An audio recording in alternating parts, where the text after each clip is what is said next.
আসসালামু আলাইকুম ওরহমতুল্লাহি ওবারাকাতুহ। আজকের আলোচনায় আমরা আল্লাহর সহনশীলতা, তার ধৈর্য এবং আমাদের জীবনে এর গুরুত্ব নিয়ে আলোচনা করব ইনশাআল্লাহ। আল্লাহ সুবহানাহু ওয়া তাআলার গুণাবলীর মধ্যে অন্যতম হলো আল হালিম। আল হালিম অর্থ সহনশীল এবং ধৈর্যবান। আল আফু অর্থ ক্ষমাশীল এবং উদার। আল্লাহর সহনশীলতার কোনো সীমা নেই। তিনি আমাদের পাপ এবং ভুলগুলোকে সহ্য করেন এবং আমাদের তওবা করার সুযোগ দেন। আল্লাহর সহনশীলতা তার অসীম দয়া এবং করুণার প্রতিফলন। নবী করিম সাল্লাল্লাহু আলাইহি ওয়াসাল্লাম, ইতিহাসে দেখা যায় যখন নবী করিম সাল্লাল্লাহু আলাইহি ওয়াসাল্লাম মানুষকে সতর্ক করছিলেন, তখন অনেক মানুষ তাকে অবিশ্বাস করেছে এবং আল্লাহর আযাবকে চ্যালেঞ্জ করেছে। একদিন নাদার বলেছিল, লাইন কুনতা জাআ বিআযাবিন ফাআনতা সাদিক। যদি তুমি সত্য নবী হও তবে আসমান থেকে আযাব নামিয়ে আনো। আল্লাহ তাদের চ্যালেঞ্জের প্রতি ধৈর্য ধারণ করেছেন এবং তাদেরকে শাস্তি দেননি।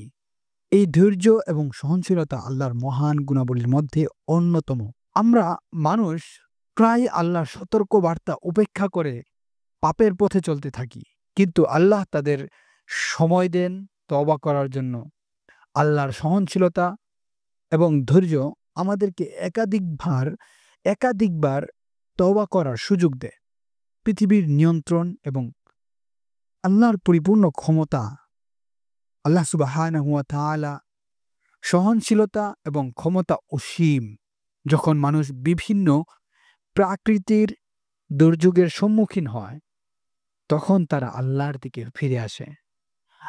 আল্লাহ এই পরিস্থিতিগুলো পাঠান যাতে মানুষ তাওবা করে এবং সঠিক পথে ফিরে আসে। আল্লাহর রহমত পৃথিবীতে কিছু বিশেষ শ্রেণীর মানুষকে রহমতের কারণ হিসেবে রাখেন, যেমন দাড়িওয়ালা মানুষ, হাদিসের অনুসরণকারী মানুষ, নিষ্পাপ শিশু, নিরীহ পশু।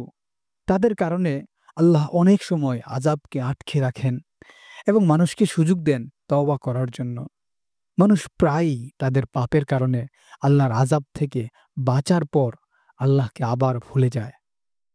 মানুষ প্রায় তাদের পাপের কারণে আল্লাহর আযাব থেকে বাঁচার পর আল্লাহকে ভুলে যায় এবং পূর্বের মতোই পাপ করতে থাকে। কিন্তু আল্লাহ তার অসীম সহনশীলতার মাধ্যমে তাদেরকে পুনরায় সুযোগ দেন সঠিক পথে ফিরে আসার জন্য। প্রাকৃতিক দুর্যোগ যেমন সুনামি, ভূমিকম্প ইত্যাদি আল্লাহর পক্ষ থেকে একটি শিক্ষা হতে পারে। এই দুর্যোগগুলো মানুষকে তাদের ভুল বুঝতে এবং তাওবা করতে সহায়তা করে। আল্লাহ আমাদেরকে এই ধরনের পরিস্থিতির মাধ্যমে শিক্ষা দেন যাতে আমরা সঠিক পথে ফিরে আসতে পারি।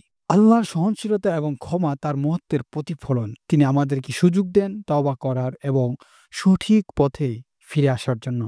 আমরা আল্লাহর কাছে দোয়া করি, তিনি আমাদের সহনশীলতা এবং ধৈর্য দান করেন এবং আমাদেরকে সঠিক পথে পরিচালিত করুন।